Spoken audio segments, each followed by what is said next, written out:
Good evening ladies and gentleman, welcome to your own channel Mother Spire. और आज हम cover करेंगे 22 नवंबर के करंट अफेयर्स।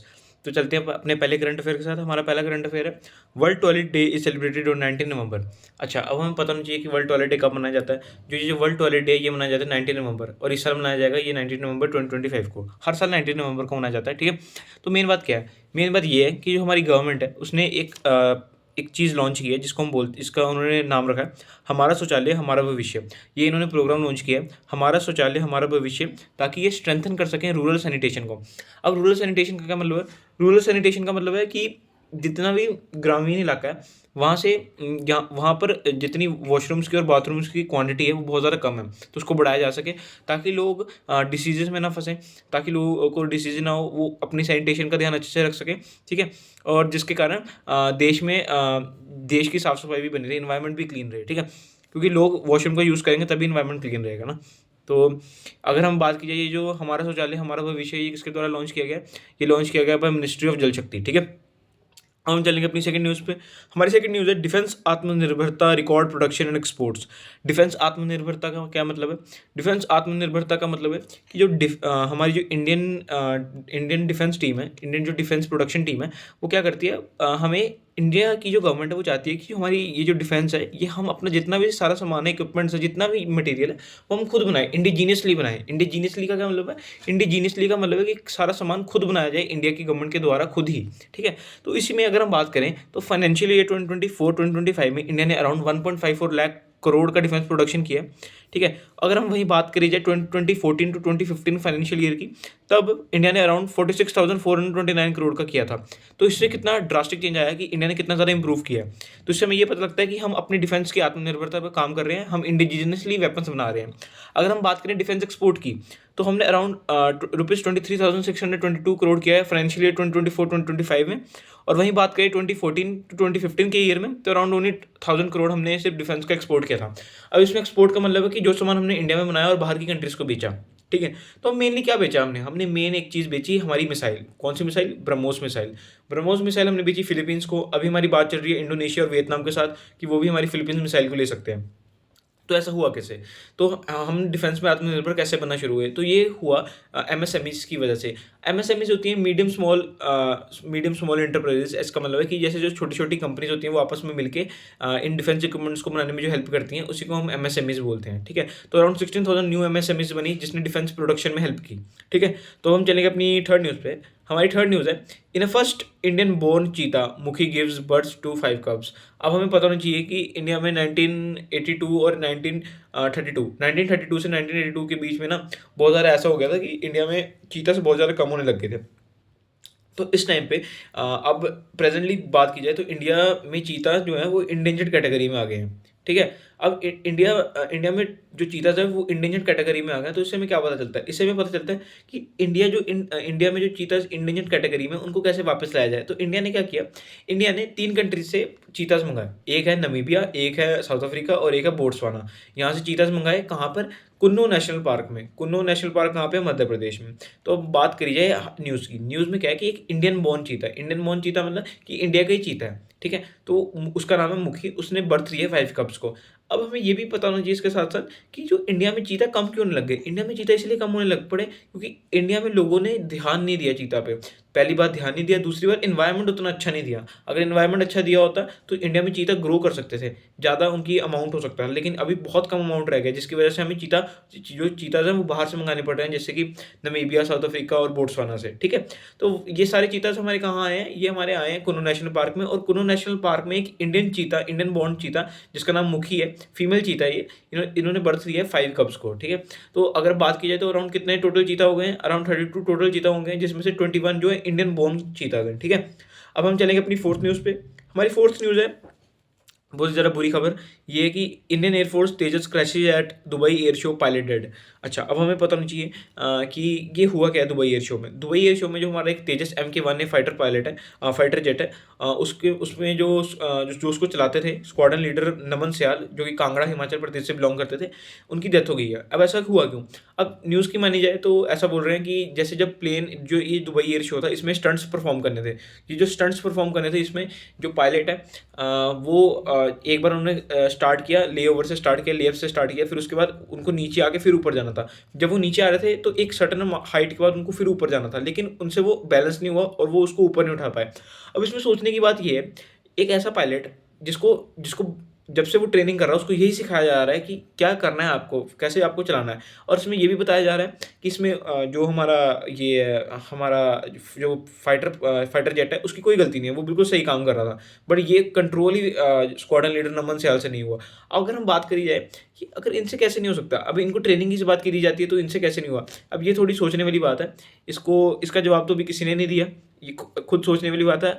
अगर हम इसके अलावा बात की जाए तो ये जो हमारा तेजस MK1 है, जो फाइटर जेट है, क्या ये सेफ़ है? तो अगर इसकी बात करी जाए, बिल्कुल ये सेफ़ है। इसमें अराउंड इसमें सिर्फ अभी तक इसकी जितनी हिस्ट्री है, जब से ये इंडियन एयरफोर्स में आया है, तब से अब तक इसके सिर्फ 2 एयर क्रैश हुए हैं। एक हुआ है 2024 में पिछले साल, और एक हुआ इस साल जो कि ये दुबई एयर शो में हुआ है। तो टोटल अराउंड 2 एयर क्रैश हुए हैं, जिसकी मानी जाए, वैसे तो ये भी बहुत ज़्यादा है, 2 भी नहीं होने चाहिए। तो लेकिन इसकी बात की जाए तो ये एक सेफ़र एयरक्राफ्ट है, ठीक है। तो अब हम चलेंगे अपनी 5th न्यूज़ पे। हमारी 5th न्यूज़ क्या है? हमारी 5th न्यूज़ कहती है कि over 50% cases pending in juvenile justice board एमिड staff shortage. अब ये बहुत इंपॉर्टेंट न्यूज़। अब इसमें ना किसी को मतलब नहीं पता होगा इस वर्ड का, जुवेनाइल जस्टिस बोर्ड क्या होता है। जुवेनाइल जस्टिस बोर्ड होता है, जैसे जब जो छोटे बच्चे क्राइम कर देते हैं ना, तो उनके लिए एक बोर्ड अलग से होता है, इसको बोलते हैं जुवेनाइल जस्टिस बोर्ड, ठीक है। ये जो जुवेनाइल जस्टिस बोर्ड है, इसमें बच्चों के केसेस लिए जाते हैं, बच्चों के केसेस का क्या रिजल्ट होगा वो बताया जाता है। तो बच्चों में जैसे किसी ने किसी का मर्डर कर दिया, किसी छोटे बच्चे ने मर्डर कर दिया, तो जुवेनाइल जस्टिस बोर्ड उसके लिए है, ठीक है। तो अभी एक रिपोर्ट की बात की जाए, इंडियन जस्टिस रिपोर्ट, इसमें अराउंड 55% केसेस जो है ना इंडिया में, वो पेंडिंग है।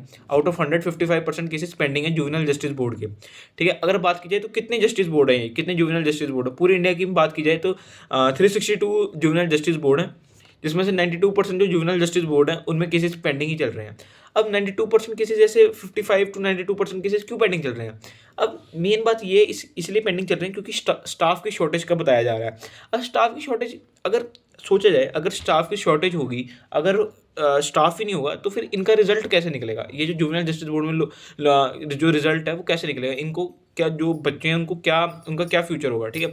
तो इससे हमें पता होना चाहिए कि हमारी गवर्नमेंट को ऐसी पॉलिसीज बनानी चाहिए जिसके कारण उनको इन कोर्ट्स पर भी ध्यान देना चाहिए। अगर वो इन कोर्ट्स, इन बोर्ड्स पर ध्यान नहीं देंगे, जैसे जो हाई कोर्ट, सुप्रीम कोर्ट और डिस्ट्रिक्ट कोर्ट के जितने भी केसेस हैं वही नहीं सॉल्व हो रहे, तो जुवेनाइल जस्टिस बोर्ड के तो कहाँ ही होंगे। और जुवेनाइल जस्टिस बोर्ड एक बहुत इंपॉर्टेंट चीज़ है हमारी कंट्री के लिए। अगर जो बच्चे क्राइम करते हैं, उन बच्चों के क्राइम करने के बाद उनको एक फ्यूचर भी तो होगा। ये क्या कि वो क्रिमिनल थोड़ा ना रहेंगे, तो जो उनका फ्यूचर है वो नहीं आगे बढ़ पाएगा ना।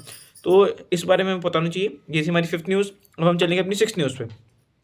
अच्छा, इसमें एक और चीज़ भी है, इसमें हमें ये पता होना चाहिए कि सबसे ज़्यादा केसेस कहाँ, कौन सी स्टेट में पेंडिंग है। तो सबसे ज़्यादा केसेस पेंडिंग है उड़ीसा और उसके बाद कर्नाटका में। ये हमें पता होना चाहिए, ये एक इंपॉर्टेंट बात थी इसमें, ठीक है। अब हम चलेंगे अपनी 6th न्यूज़ पे। हमारी 6th न्यूज़ क्या बोल रही है? 6th न्यूज़ बोल रही है, India could soon have Javelin missiles Excalibur artillery in arsenal as US approves possible 93 million defence deal. अच्छा, अब हमें इसमें मतलब पता होना चाहिए जेवलिन मिसाइल्स और एक्सकैलिबर आर्टिलरी का। अब जेवलिन मिसाइल्स हैं, ये एक मैन पोर्टेबल मिसाइल है कि आप इसको कंधे पे रखकर भी चला सकते हैं, उसके बाद मिसाइल निकलेगी और उस जगह पर अटैक करेगी जहाँ पे आपको अटैक करवाना है, ठीक है। तो इसको इंडिया और यूएस की डील होने वाली है कि ये 2 चीज़ें हम लेंगे उनसे, यूएस से। एक है जेवलिन मिसाइल और एक है एक्सकैलिबर आर्टिलरी। अब ये जेवलिन मिसाइल मैंने बता दिया कि ये मैन पोर्टेबल है। तो कितना पैसा लग रहा है इसके लिए? अराउंड टोटल डील है वो $93 मिलियन की है, जिसमें से $45.7 मिलियन का सिर्फ जेवलिन मिसाइल है और $47.1 मिलियन की एक्सकैलिबर आर्टिलरी है। एक्सकैलिबर आर्टिलरी क्या है कि आप एक जगह पर ये जो आर्टिलरी है वो रहेगी, उसके बाद हम इसके अंदर वो डालेंगे, एक इक्विपमेंट डालेंगे, वो गोला बारूद जो भी होता है वो डालेंगे, उसके बाद वहाँ से वो लॉन्च करके एग्जैक्ट टारगेट पर हिट करेगी। तो ये होता है एक्सकैलिबर आर्टिलरी का मतलब, ठीक है। इन 2 चीज़ों का मतलब पता लग गया कि ये इंडिया में शामिल होने वाली है कि कौन सी डील के थ्रू? इंडिया यूएस की जो डील होगी $93 मिलियन की डील होगी, डिफेंस डील है, ठीक है। इसका मेन क्या होगा? मेन काम क्या होगा इन दोनों चीज़ों का, जेवलिन मिसाइल्स और एक्सकैलिबर आर्टिलरी का, कि ये टैंक्स को डिस्ट्रॉय करने में हेल्प करेंगी। और जो आर्म्ड व्हीकल्स होते हैं, आर्म्ड व्हीकल्स ऐसे होते हैं जैसे कि जिनके ऊपर ना बहुत ज़्यादा प्रोटेक्शन लगी हो, टैंक्स की जितनी मजबूत हों, वो होते हैं आर्म्ड व्हीकल्स, ठीक है। आप एक बार गूगल पर सर्च कर लेना, उससे पता लग जाएगा, ठीक है, वो आर्म्ड व्हीकल्स क्या होते हैं। फिर उसके बाद अगर हम बात करें, ये थी हमारी 6th न्यूज़। अब हम चलेंगे अपनी 7th न्यूज़ पे। हमारी 7th न्यूज़ है, सेवंथ न्यूज़ है कि government hospitals in Delhi to have colour coded bedsheets for visual assurance of cleanliness. अच्छा, अब ना ये जो इसका ये जो लाइन है इसका मतलब क्या है? इसका मतलब है कि जो दिल्ली में जितने भी गवर्नमेंट हॉस्पिटल्स हैं ना, उसमें अब जो गवर्नमेंट हॉस्पिटल में हमने देखा हो जो बेडशीट्स बिछी होती हैं वो वाइट कलर की होती हैं। तो अब उसको वाइट कलर से ना उनके अलग-अलग कलर की कर दिया जाएगा। अब ऐसे क्यों कर दिया जाएगा? क्योंकि ये जो वाइट कलर होता है ना, इससे इसमें बैक्टीरिया आने के बहुत ज़्यादा चांसेस होते हैं कि अगर फॉर एग्ज़ाम्पल अगर हम कोविड की बात करें, अगर किसी बंदे को कोविड है, ठीक है? किसी इंसान को कोविड है, वो उसी जगह पर जाके बैठ गए जहाँ पे वो पेशेंट बैठेगा, तो उस जहाँ पे वो बैठा था, उस पे वो लेटा था, उसको उस जगह से जो नेक्स्ट पेशेंट आएगा उसको भी हो जाएगा। उसकी वजह से जो उसके बाद लोग आएँगे उससे मिलने उनको भी हो सकता है। तो इससे ये कि और लोग ना ये जो हॉस्पिटल्स होते हैं ना इसमें ये जो व्हाइट बेडशीट्स होती है ना ये चेंज नहीं होती। मैक्सिमम यही होता है कि इसको चेंज नहीं किया जाता।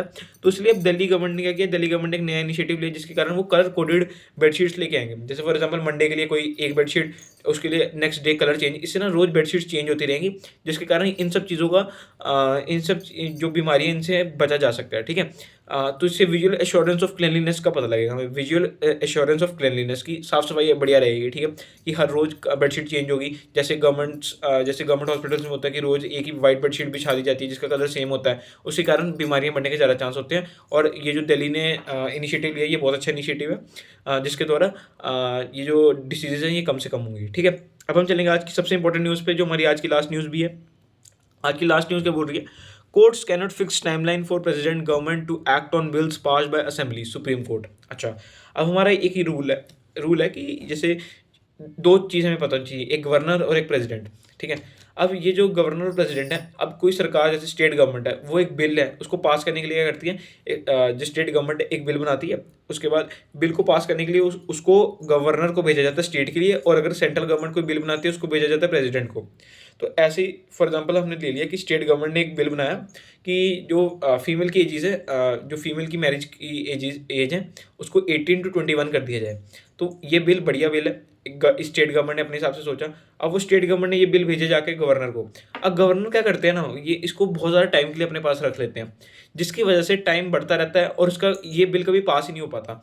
अब सुप्रीम कोर्ट ने क्या किया, सुप्रीम कोर्ट ने बोला कि सुप्रीम कोर्ट ने ऐसा बोल दिया कि आपको अराउंड 1 टू 3 मंथ्स के बीच में किसी भी बिल को पास करना होगा।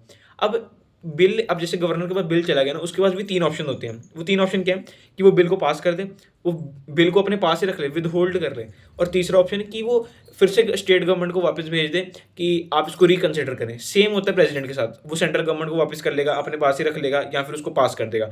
वो कभी भी कैंसिल नहीं करता, ये हमें पता होना चाहिए कि जो बिल है वो कभी भी कैंसिल नहीं हो सकता।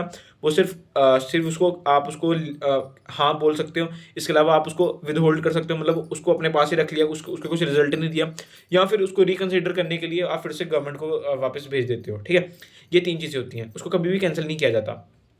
अब जैसे-जैसे सुप्रीम कोर्ट ने बोला कि आप 1 टू 3 मंथ्स का टाइम लीजिए और किसी भी बिल को पास करिए। क्योंकि तमिलनाडु में ऐसा हो रहा था कि तमिलनाडु में जो गवर्नमेंट है, स्टेट गवर्नमेंट, वहाँ की वो बिल्स बनाते जा रहे थे और वो भेजते जा रहे थे गवर्नर को। लेकिन जो गवर्नर है, गवर्नर कभी भी ना उसका रिज़ल्ट, मतलब गवर्नर जो है ना वो कभी भी उसका रिज़ल्ट नहीं दे रहे थे। अब उसका रिज़ल्ट नहीं दे रहे थे, तो इसी वजह से जो तमिलनाडु की जो गवर्नमेंट है वो सुप्रीम कोर्ट के पास गई। अब सुप्रीम कोर्ट के पास जाने के बाद उन्होंने बोला कि इसका क्या रिजल्ट, मतलब क्या उसका किया जाए। तो सुप्रीम कोर्ट ने बोल दिया कि 1 टू 3 मंथ्स का टाइम दिया जाएगा किसी भी गवर्नर को। लेकिन उसके बाद ये सभी जितने भी गवर्नर हैं सभी स्टेट के इकट्ठे हुए, इन्होंने सुप्रीम कोर्ट को बोला कि आप ये डिसीजन नहीं ले सकते, आप ये जो जितनी भी गवर्नमेंट की चीज़ें, सेंट्रल गवर्नमेंट और स्टेट गवर्नमेंट की चीज़ें हैं, इसमें आप दखल अंदाजी नहीं कर सकते। तो सुप्रीम कोर्ट ने बोला ठीक है, ऐसा नहीं किया जाएगा, आपको जितना टाइम रखना आप रख लीजिए, लेकिन बहुत ज़्यादा टाइम के लिए भी नहीं आप रख सकते। तो इसीलिए बोला गया कि इसका कोई पर्टिकुलर टाइम नहीं नोट किया गया। अब सिर्फ इतना बोल दिया गया कि आप ज़्यादा टाइम के लिए नहीं रख सकते। अगर किसी ने भी ज़्यादा टाइम के लिए रखा तो उसके ऊपर किया जाएगा जुडिशियल रिव्यू। अब जुडिशियल रिव्यू क्या है?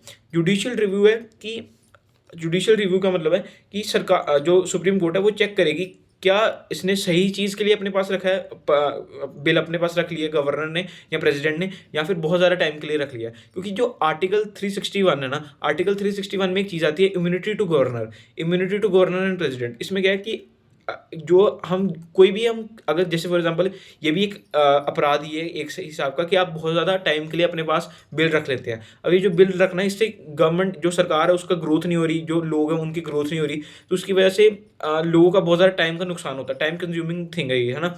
तो इसलिए article 361 immunity to governor and president देता है कि इनके ऊपर ना कोई केस नहीं किया जा सकता। तो लेकिन सुप्रीम कोर्ट ने बोला है अगर आप ज़्यादा टाइम के लिए रख लेंगे ना तो हम आपके ऊपर लगाएंगे जुडिशियल रिव्यू। जुडिशियल रिव्यू में वो चेक करेंगे क्या प्रेसिडेंट और गवर्नर ने क्या बहुत ज़्यादा टाइम ले लिया किसी बिल को पास करने में। अगर बहुत ज़्यादा टाइम ले लिया किसी बिल को पास करने में तो उनका होगा जुडिशियल रिव्यू। अब इसी जो जुडिशियल रिव्यू है इसके कारण वो उसके ऊपर गवर्नर और प्रेसिडेंट के ऊपर अलग अलग जो भी उनको पनिशमेंट देनी होगी वो दे सकते हैं। ठीक है, तो ये थी हमारी आज की सबसे इंपॉर्टेंट न्यूज़, जो कि आज की हमारी लास्ट न्यूज़ भी थी। इसके अलावा अगर हम होमवर्क की बात करें तो होमवर्क है which country was designated as a major non NATO ally by the United States in November 2025। ठीक है, तो इसके जो 4 ऑप्शन है वो हैं ए सऊदी अरेबिया, बी कतर, सी यूएई या फिर डी सीरिया। इसका जवाब कमेंट सेक्शन में जरूर दीजिएगा। मिलते हैं नेक्स्ट वीडियो में। Thank you.